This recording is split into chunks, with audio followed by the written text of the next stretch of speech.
देखिए अपना टॉपिक चल रहा था प्रत्यय, जिसके अंतर्गत हमने कल प्रत्यय की परिभाषा और उसके प्रकारों के बारे में विस्तार से जाना था। प्रत्यय के प्रकारों में नंबर फर्स्ट कृत प्रत्यय होता है, सेकंड तद्धित प्रत्यय होता है और नंबर थर्ड स्त्री प्रत्यय होता है। ये मैंने कल डायग्राम के जरिए आपको बता दिया था। जैसे ये डायग्राम है आपके सामने, ठीक है, और मैंने इसके बारे में कृत प्रत्यय पढ़ा रहा था और कृत प्रत्यय की मैंने परिभाषा बताई थी, डेफिनेशन बताई थी और उसे समझाया था। देखिए कृत प्रकार किस प्रकार के होते हैं, यानी जो धातु के बाद में जुड़े हैं वो कृत प्रत्यय होते हैं। ठीक है, अब बात करते हैं कि धातुओं के बारे में बात करते हैं कि कृत प्रत्ययों का प्रयोग धातु के साथ में कैसे कैसे किया जाता है।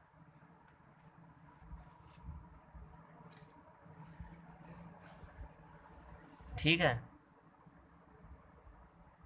जैसे मैं कल बात कर रहा था कि धातुओं के विभाजन की, तो हम सबसे पहले आज धातुओं का विभाजन करते हैं।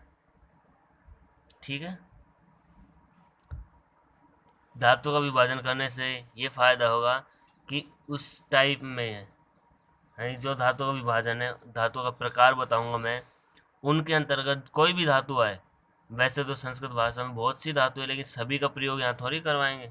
ऐसे तो प्रत्येक टॉपिक इतना बड़ा हो जाएगा कि बहुत लंबा चले जाएगा, इसलिए उनको हम डिवाइडेशन करके यहाँ पर उनका अध्ययन करेंगे। ठीक है, तो आज पहले पढ़ते हैं हम धातुओं का विभाजन।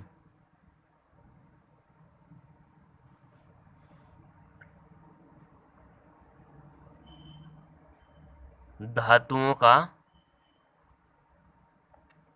विभाजन।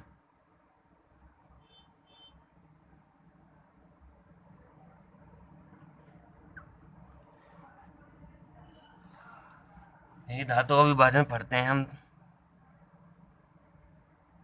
देखिए धातु को हम यहाँ पर भी तीन प्रकार में रखेंगे, यानी कि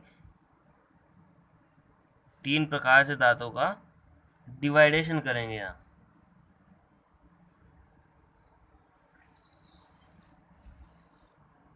देखिए पहले आप समझिएगा और बाद में इसको नोट कीजिए। ठीक है, नंबर फर्स्ट प्रकार की धातु होती हैं इगंत धातु। कौन सी? इगंत। नंबर सेकंड होती है अदुपद। देखिए शायद आप ये चीज़ें पहली बार फर्स्ट टाइम ही पढ़ रहे होंगे। देखिए आप इनको मैं समझाऊंगा तो आप समझ जाओगे। अगर इन चीज़ों को आप समझ गए तो आपको प्रत्यय में कहीं भी कोई भी प्रॉब्लम नहीं आएगी। ठीक है, नंबर फर्स्ट है इगंत, नंबर सेकंड अद उपद। देखिए मैं इनको डिटेल बताऊंगा कि क्या होती है तो आप समझ जाओगे। अभी तो नाम ऐसे लग रहे हैं, अटपटे से लग रहे होंगे ये नाम, लेकिन अभी आप समझ जाओगे। और थर्ड होती है लघु इगुपद। लघु इगुपद।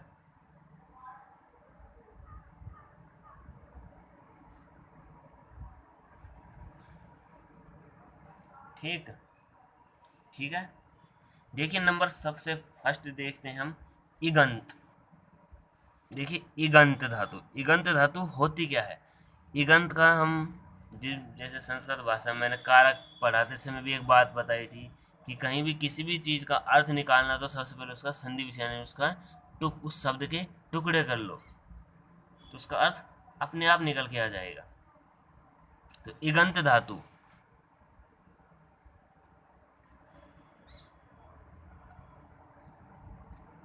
इगंत धातु, इग अंत। तो देखिए इगंत के हम टुकड़े कर लेंगे तो क्या बन के आता है? इक और अंत, दो शब्द बन के आते हैं अपने सामने। दो शब्द सामने निकल कर आते हैं, इक अंत। तो कहने का अर्थ ये है कि जिन धातुओं के अंत में इक हो, इक, इक का मतलब होता है छोटी ई या बड़ी ई, यानी इक प्रत्याहार जो माहेश्वर सूत्र होते हैं ना, उनके अनुसार जो इक प्रत्याहार है इक से मतलब इक प्रत्याहार से है यहाँ पे। तो इक प्रत्याहार के अंतर्गत कौन कौन से वर्ण आते हैं? ई उ री, ई उ, छोटी री, बड़ी री और लिरी, ये वर्ण आते हैं। यानी कि जिन धातुओं के अंत में ये स्वर हो वो कौन सी धातु होती हैं? इगंत धातुएं होती हैं। जैसे छोटे ई से बात करें, जैसे ची, जी, इस प्रकार। जैसे बड़ी ई से बात करें तो भी यानी डरना। छोटा ऊ से बात करें जैसे भू, स्तु, इस प्रकार की धातु है। री से जैसे क्री, ध्री, ठीक है। और ली से यहाँ पर कोई बहुत कम चांस होते हैं, ली का किसी में प्रयोग नहीं होता। तो ज़्यादातर ई उ और री ये तीन ही स्वर काम आते हैं ईगंत धातु में। यानी ईगंत धातु वे होती हैं जिनके अंत में ई उ री हो, यानी कि वे धातुएं जिनके अंत में ई उ री हो ईगंत धातुएं कहलाती हैं। ठीक है। जैसे नंबर फर्स्ट में लिख देंगे यहाँ पर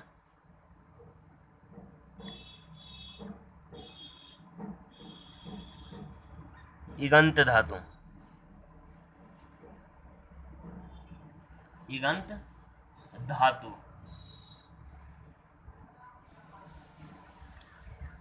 देखिए ईगंत धातु होती क्या है?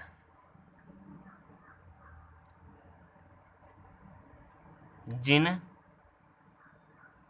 धातुओं के अंत में,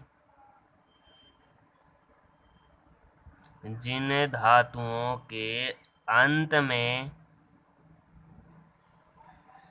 जिन धातुओं के अंत में इक प्रत्याहार, जिन धातुओं के अंत में इक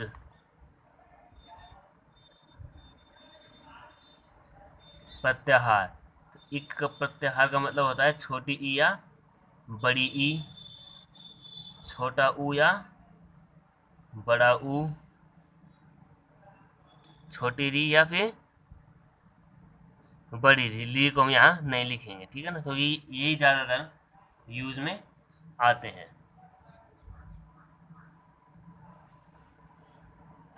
ठीक है। यानी कि जिन धातुओं के अंत में इक प्रत्याहार यानी कि छोटी ई या बड़ी ई, छोटा ऊ या बड़ा ऊ, छोटी ऋषि या फिर बड़ी ऋषि हो, वे धातुएं,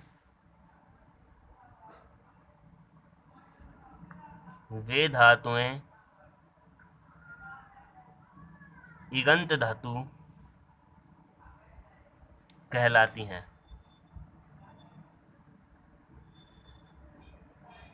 ईगंत धातु कहलाती है। ठीक है। यानी कि ईगंत धातु किन्हें कहेंगे हम? जिन धातुओं के अंत में इक हो। तो मैंने कारक पढ़ाते समय भी यही बात बताई थी कि जिस भी पद का हमें अर्थ निकालना हो तो सबसे पहले हम उसका संधि विच्छेद करके उसके पदों को देखते हैं। तो जैसे इगंत है तो इगंत आपको अटपटा लगा होगा, तो लेकिन जब हम इसके विभाजन करते हैं यानी कि इसका संधि विच्छेद करते हैं तो दो शब्द सामने निकल कर आते हैं हमारे, इक और अंत। इक का मतलब छोटी ई या बड़ी ई, छोटा ऊ या बड़ा ऊ, छोटी री या बड़ी री से है। और अंत का मतलब आप जानते हो, यानी कि वे धातुएं जिनके अंत में इक हो क्या कहलाती हैं? इगंत धातुएं कहलाती हैं। जैसे उदाहरण के तौर पर देखते हैं हम, जैसे ची यानी कि चुनना, जी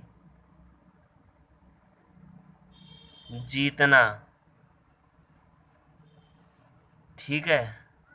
जैसे बड़ी बड़ी ये तो छोटी ई की हो गई, जब बड़ी ई की जैसे सी यानी कि सोना, भी डरना।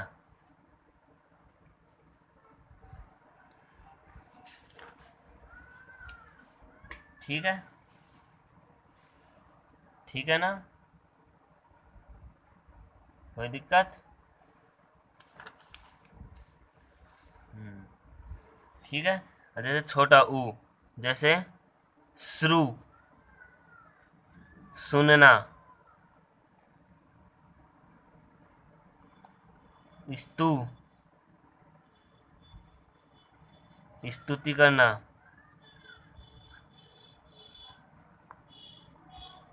स्तुति करना है, पूजा करना।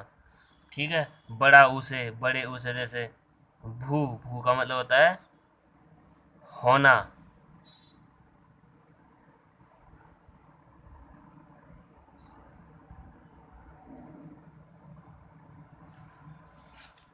ठीक है, आ रहा है ना समझ में यहाँ पे? यहाँ कोई दिक्कत? यहाँ कोई?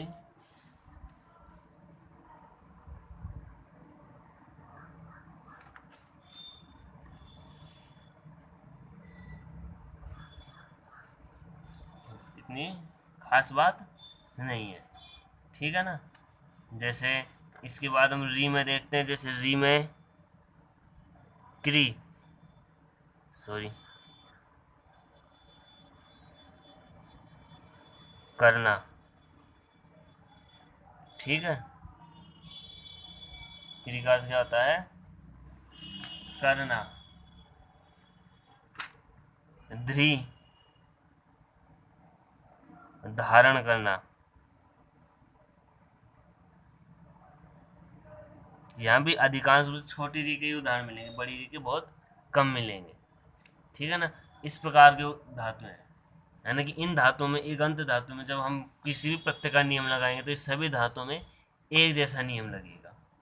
इस विभाजन से हमारा ये फायदा है। यानी इसमें तो हमने धातु कुछ उदाहरण लिए हैं, लेकिन इनके जैसी और भी धातुएं हो सकती है। संस्कृत में बहुत सी धातुएं हैं, लगभग 4000 से भी अधिक धातुओं का प्रयोग किया हुआ है। तो उनके साथ हम उन धातुओं में से ऐसी धातुएं जिनके अंत में इक आ रहा हो, वे सभी धातु किसके अंतर्गत आएंगी? इगंत के अंतर्गत आएंगी।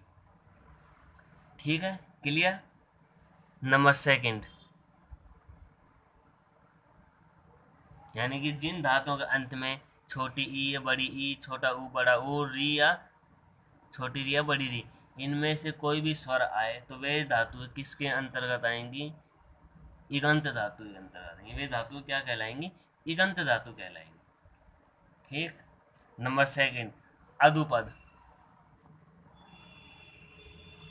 नंबर सेकंड पार्ट कौन सा है? अदुपद।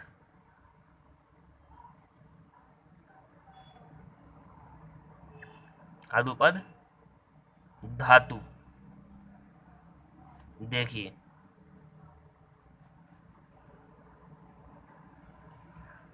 देखिए वही चीज यहाँ पर भी लागू होती है। कौन सी? देखिए पहले डायग्राम की ओर आते हैं अपन। देखिए सेकंड प्रकार है, यहाँ देखिए, बाद में नोट कीजिएगा आप। अदुपद। अदुपद के भी उसी प्रकार से हम संधि विच्छेद करेंगे, यानी कि इस पद का विभाजन करेंगे। तो इसमें वही दो शब्द निकल के बाहर आते हैं। नंबर फर्स्ट अत, और दूसरा आता है उपद। ठीक है। अत का मतलब तो होता है ए वर्ण, केवल ए, आ भी नहीं, सिर्फ ए, ओनली ए वर्ण। ठीक है। और उपद का मतलब होता है उपधा। उपधा जानते हो किससे कहते हैं? नहीं जानते। उपधा, उपधा का मतलब होता है सेकंड लास्ट वर्ड, मान लो सीधी सी भाषा में।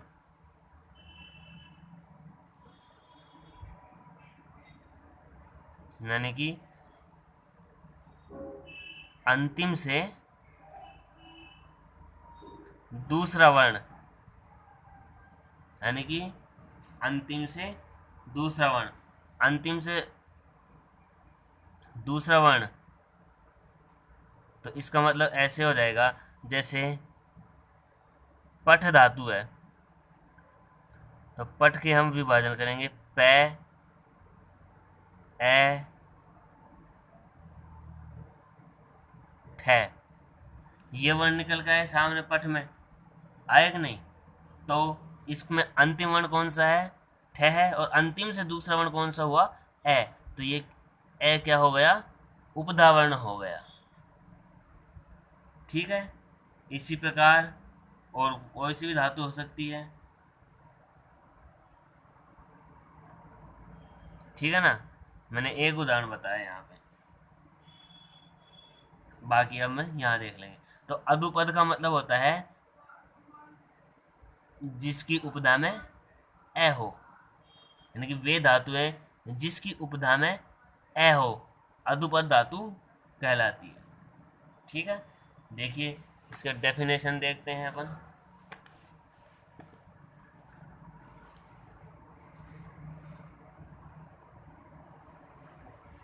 अदुपद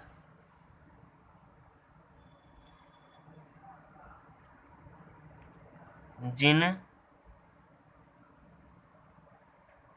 धातुओं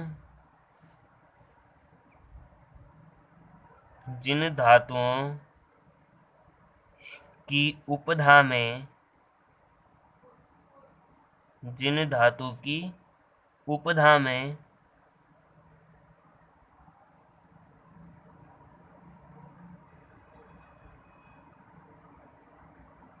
अवर्ण हो, जिन धातुओं की उपधा में अवर्ण हो, उन्हें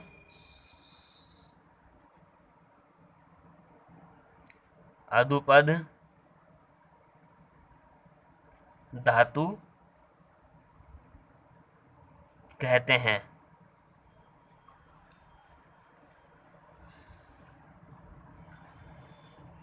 यानी जिन धातुओं की उपधा में ए हो उन्हें अदुपद धातु कहते हैं।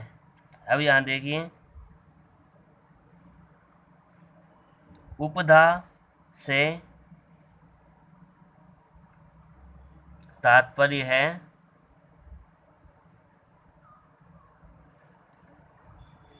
अंतिम वर्ण से पहले वाला वर्ण। ठीक है, जिन धातुओं की उपधा में ए हो उन्हें क्या कहते हैं? अदुपद धातु कहते हैं। लेकिन उपधा का मतलब क्या होता है? अंतिम वर्ण से पहले वाला वर्ण, यानी जो अंतिम वर्ण है उससे जस्ट पहले जो वर्ण है वो वर्ण कैसा होगा? उपधा वाला वर्ण होगा। जैसे उदाहरण देखते हैं, जैसे पठ धातु है। ठीक है, पठ में विभाजन करेंगे पै ए ठ। ठीक है, तो इसमें जो अंतिम वर्ण क्या है? ठ है, और अंतिम से जस्ट पहले वर्ण कौन सा है? ए है। तो इसमें उपधा में क्या आया? ए है, यानी उपधा वाला वर्ण मैं यहाँ अंडरलाइन कर रहा हूँ। ठीक है, इसी प्रकार दूसरी धातु लेते हैं गम। गम में गे ए मैं, तो अंतिम वर्ण इसमें मैं है, और अंतिम से जस्ट पहले वर्ण कौन सा है? ए है। तो ये ए उपधा वाला वर्ण हो गया। इसी प्रकार यहाँ सिर्फ मैं अदुपद धातु ही ले रहा हूँ। ठीक है ना, ऐसे अदुपद जरूर नहीं कि उपधा वाला वर्ण ए ही हो, और भी हो सकता है। जैसे धा, धा में ध आ वह होता है तो उसमें आ हो जाएगा। जैसे यहाँ स्तु है तो स, आधा से तय और उ मिल रहा है तो यहाँ तय वर्ण उपधा वाला वर्ण हो जाएगा। वो अलग अलग सिचुएशन के हिसाब से, लेकिन मैं यहाँ केवल अदुपद ही ले रहा हूँ। ठीक है ना, जैसे गम, पठ। ठीक, यहाँ कोई दिक्कत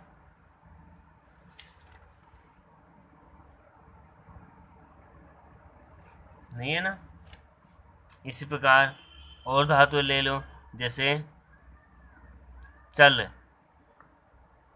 च ए ल, तो इसमें भी ए हो गया। हंस है ए स, तो इसमें भी ए हो गया।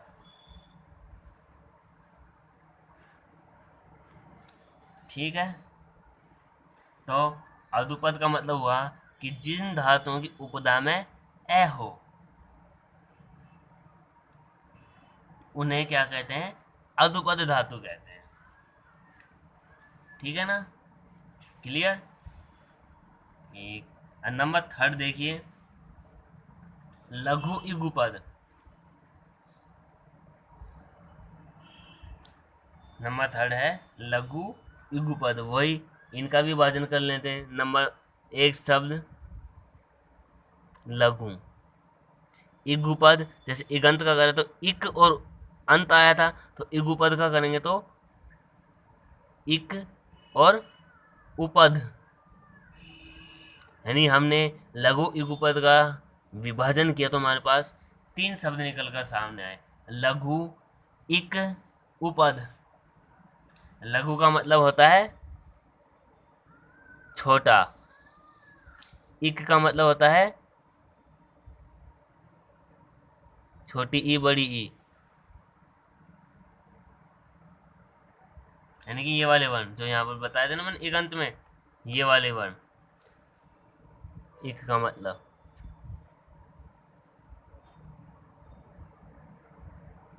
ठीक है, ये दोनों से ली नहीं लेंगे, ठीक है ना। ठीक, ली का कोई स्वर नहीं होता ऐसे, यानी वर्तमान संस्कृत प्रदेश में ली काम नहीं आता।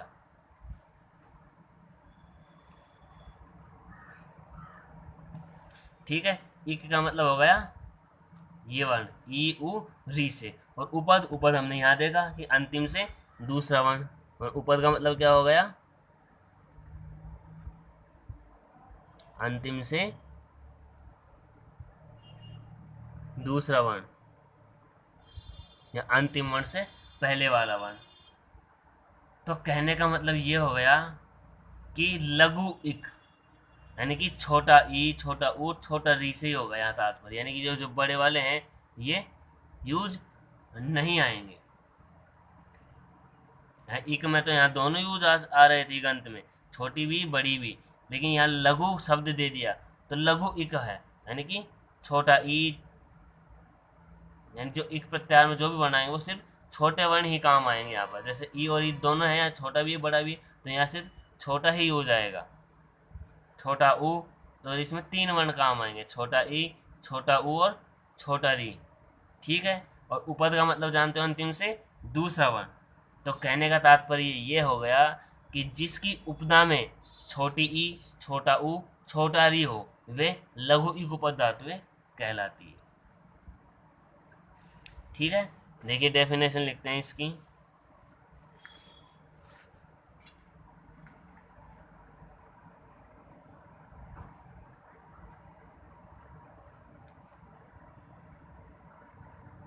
नंबर थर्ड,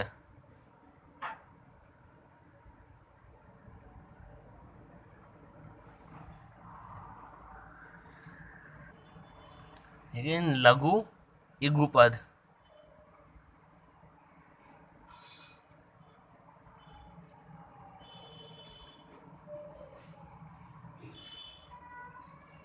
धातु,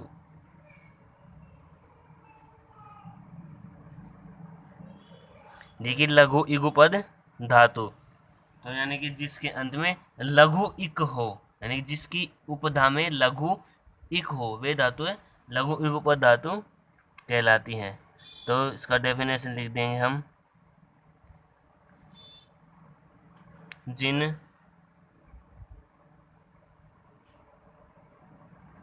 धातुओं की उपधा में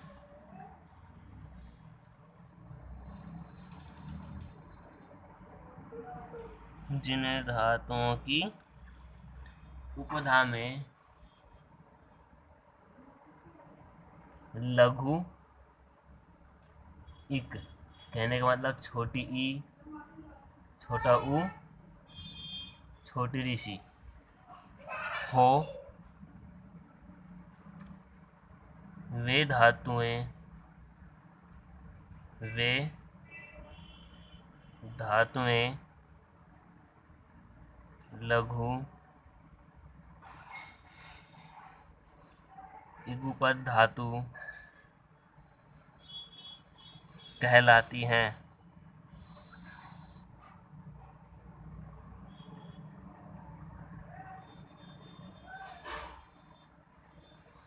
ठीक है, यानी कि जिन धातुओं की उपधा में लघु इक हो वे धातुएं लघु इगुपद धातुएं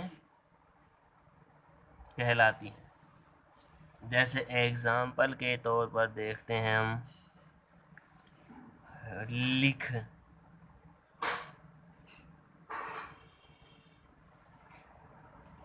लिख तो लिख को हम विभाजन करते हैं, सॉरी ले छोटी ई है और ख, तो इस उपदा में क्या है, ई उपदा जानते हो, अंतिम वर्ण को छोड़कर उस यानी अंतिम वर्ण से पहले वाला वर्ण, अंतिम वर्ण से जस्ट पहले वाला वर्ण क्या है, ई है। ई लघु है तो ये लघु इगुपद के अंतर्गत आ गई। ठीक है, इसी तरह मुद,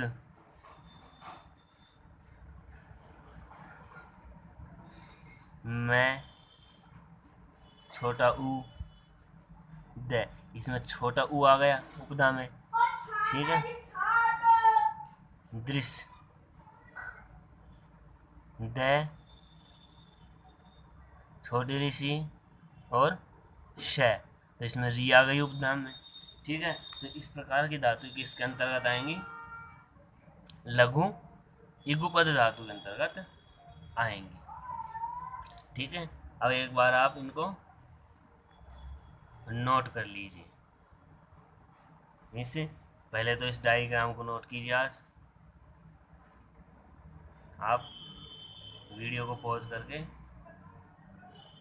देखिए, आज हमने सबसे पहले धातु का विभाजन देखा। 3 प्रकार की धातुएं, इगंत, अधुपद और लघु इगुपद। देखिए, इसको वीडियो पॉज करके नोट कर लीजिए आप।